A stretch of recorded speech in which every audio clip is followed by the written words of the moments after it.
vous pouvez pas... Ça c'est la même chose que tous ceux qui disent, oui, mais non, on peut gagner une élection sur les réseaux sociaux. Non, je crois pas. Alors, j'avais dit le contraire ici, d'ailleurs. En Amérique, oui. Oui, en Amérique, oui. Mais pas en France. Mais en France, je crois qu'effectivement, pas tout de suite. L'AfD, ils ont eu le droit aux médias. C'est pour ça qu'ils augmentent leur score. Tout de suite, 10 ans, dans 15 ans, dans 20 ans, peut-être. Mais aujourd'hui, vous avez encore une puissance médiatique qui est d'ailleurs assez amusante si vous regardez, parce qu'au fond, les canaux médiatiques, vous avez beaucoup plus de chaînes dissidentes que finalement, à la fin, de chaînes mainstream. Si vous prenez le public de toutes les chaînes dissidentes, vous allez avoir plus de monde. Sauf que c'est les mêmes. C'est toujours les mêmes, en fait. C'est les mêmes qui se partagent entre les médias.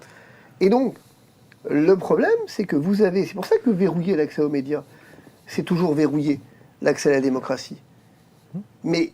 On ne peut pas voter en conscience si on ne connaît pas déjà les opinions alternatives. Ceci dit, il se passe un truc intéressant, c'est qu'on voit quand même que des réseaux sociaux commencent à constituer une force qui dérange, sinon on ne mettrait pas autant d'énergie à essayer de les censurer. Oui, mais Florian Philippot a 500 000 ou quelques sur YouTube, et il fait... malheureusement, on est d'accord. Et Asselineau est un cas encore plus flagrant, d'une certaine façon. Donc c'est un déni de démocratie.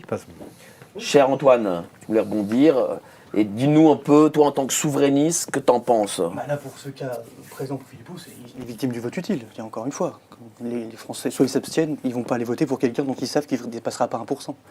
C'est logique. Je veux dire, c'est assez évident. Et ils vont aller voter Marine Le Pen. En plus, Marine Le Pen, enfin, RN plutôt que Marine Le Pen, disons. Parce que le Rassemblement national surfe sur quelque chose, depuis l'époque Philippot, justement, il y a beaucoup de gens qui pensent encore qu'ils sont souverainistes. Parce que je pense que, vraiment, parce que le mot n'est pas vraiment très bien défini, il y en a qui ne savent pas, justement, et je suis assez d'accord sur cet entre-deux, parce qu'ils sont un peu sur cet entre-deux.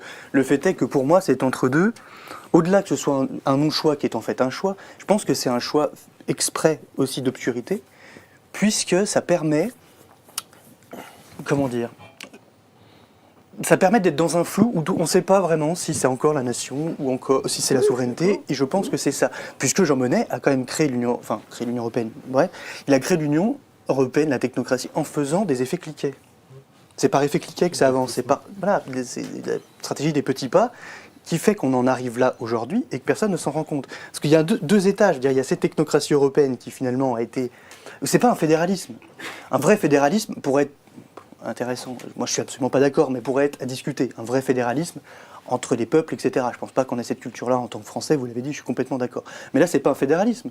C'est un faux fédéralisme pour couvrir, en fait, une technocratie.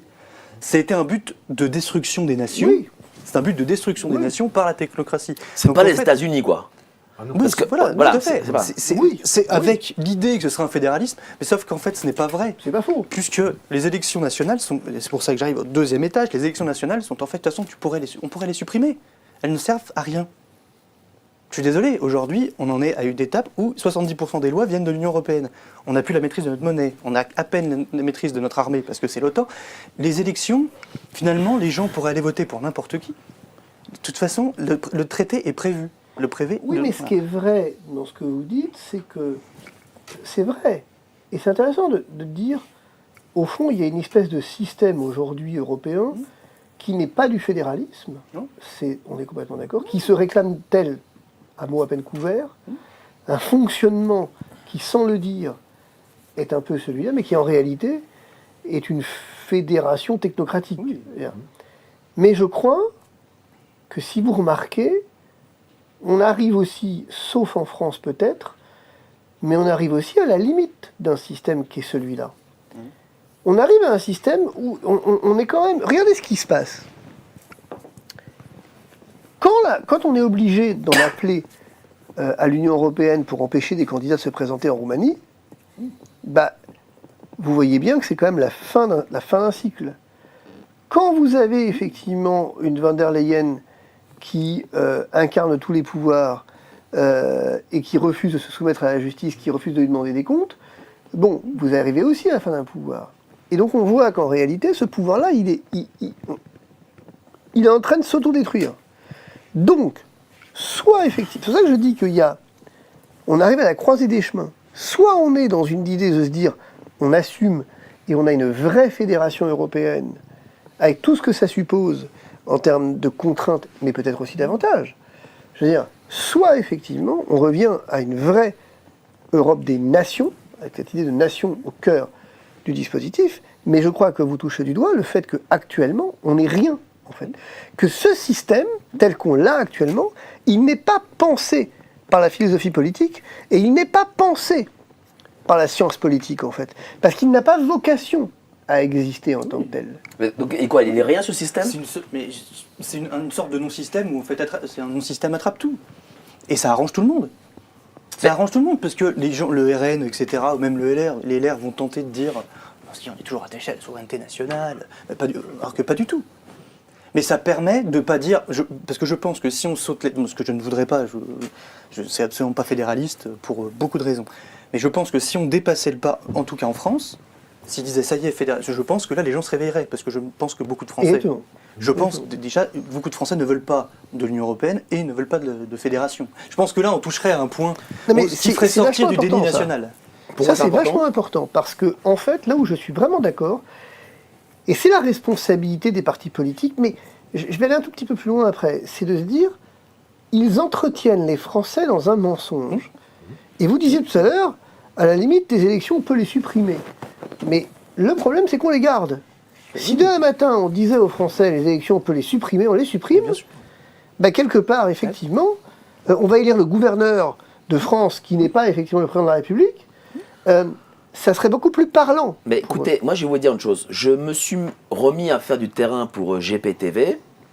Bon, alors je fais les manifs, certes, mais je vais aussi dans le centre de Paris voir des Parisiens qui n'ont aucun rapport avec les souverainistes, la dissidence, ce que vous voulez. Et quand on leur pose la question de « mais qu'est-ce que vous pensez de la démocratie ?» Eh ben, ils disent écoutez, cher monsieur, j'en suis très satisfait. Attends, mais là, c'est la sociologie parisienne. Oui, aussi. Bah, d'accord, alors... Paris intramuros, déjà pour pouvoir se loger, alors, ça veut dire quoi? Ça veut dire que si... Non, mais non, attendez. Du côté de Saint-Lazare, Châtelet, c'est pas des gens qui habitent Saint-Lazare, Châtelet, c'est des gens qui prennent le RER, qui viennent de banlieue et qui viennent travailler sur Paris. Oui, non, mais d'accord, mais quand tu regardes au niveau des masses, en fait, la dissidence, c'est quoi? Dans tout pays, en général, c'est toujours une minorité, et nous, on est peut-être allé 10-15 millions à comprendre à peu près les questions de souveraineté vaguement, et peut-être 4-5 millions à les comprendre assez précisément. Donc, on est une minorité relativement éduquée. Donc c'est à nous, minorité, d'imposer quelque chose à la majorité? Bah oui, t'as pas le choix. Je veux dire, à un moment, faut avancer. Oui, mais je pourrais dire aussi, d'un autre côté, mais regardez quand même, la majorité est heureuse de vivre dans ce magma technocratique. La majorité n'est pas heureuse. Et puis c'est une minorité qui gouverne aussi, je te ferai remarquer. Et puis la preuve que non, c'est le taux d'abstention. Puis voilà, c'est pas la majorité. Ils ne se sont pas abstenus aux législatives. Ils ne se sont pas abstenus, mais chaque année, de long en long, on sait que les abstentions... Mais au-delà de ça, ce que je voulais dire... Pour terminer ma réponse là-dessus, il y a un point qui, moi, m'interpelle, c'est que je crois... C'est là le drame, parce que vous dites, d'une certaine façon, les partis politiques entretiennent volontairement cette confusion. Eh bien, je ne crois pas. Aussi paradoxal que ça puisse paraître, je ne crois pas. Je crois qu'il y a un problème de culture. Je crois que... Je ne suis pas capable de vous dire pourquoi, mais... J'ai déjeuné avec beaucoup de... Enfin, en ce moment, je déjeune pas mal avec les chefs de parti, pour le coup. De la gauche à la droite. Ils veulent vous débaucher, là? Non, mais ça m'a demandé. Ils veulent vous envoyer au présidentiel? J'essaye de comprendre d'ici à présidentiel, j'essaye de les sensibiliser, et j'essaye de comprendre, même si, passant de la France Insoumise au RN en passant, j'essaie de comprendre, au fond, quel est leur degré de sensibilité réelle, sans caméra, en off, eux et moi, il n'y a rien qui explique. Leur degré de sensibilité à des questions qui, pour moi, sont essentielles. La question de l'union, la question derrière, effectivement, des libertés publiques, de cette société du contrôle social qui est en train de se mettre en place, est-ce qu'ils en ont conscience? Je vous le dis, la réponse est non. Non. Comment ça, ils n'ont pas conscience? C'est-à-dire que... Parce que leur machine, leur... Alors, je ne parle pas de gens dissidents comme Nicolas Dupont-Aignan ou des gens comme ça, évidemment. Je pense aux chefs de grands partis. Mais je crois qu'en fait, ils sont dans une matrice qui est une matrice de qu'est-ce que je dois dire pour gagner une élection. Mais, par exemple, vous avez dit que vous avez déjeuné avec Madame Knafo. Oui. Quand vous dites à Madame Knafo, les insectes, le contrôle, etc., qu'est-ce qu'elle vous répond? Elle vous répond qu'elle est d'accord avec moi, qu'évidemment c'est un problème, mais vous sentez qu'en fait, elle vous... Je vais dire ça parce que c'est un peu méchant, mais c'est pas vrai. Vous sentez qu'elle vous prend un peu de haut et que finalement elle dit bon, voilà. Mais parce que vous êtes victime d'un narratif. C'est de votre faute. Si Géopolitique Profonde ne traitait pas du sujet, eh ben on n'aurait pas ce problème-là. Si Le Monde le traitait et pas Géopolitique Profonde, on en est là. Mais ils ne rigolent pas en disant ça. Je veux dire, le même article, tout à l'heure évoqué dans le Figaro, vous allez avoir immédiatement tout le monde qui va le relayer.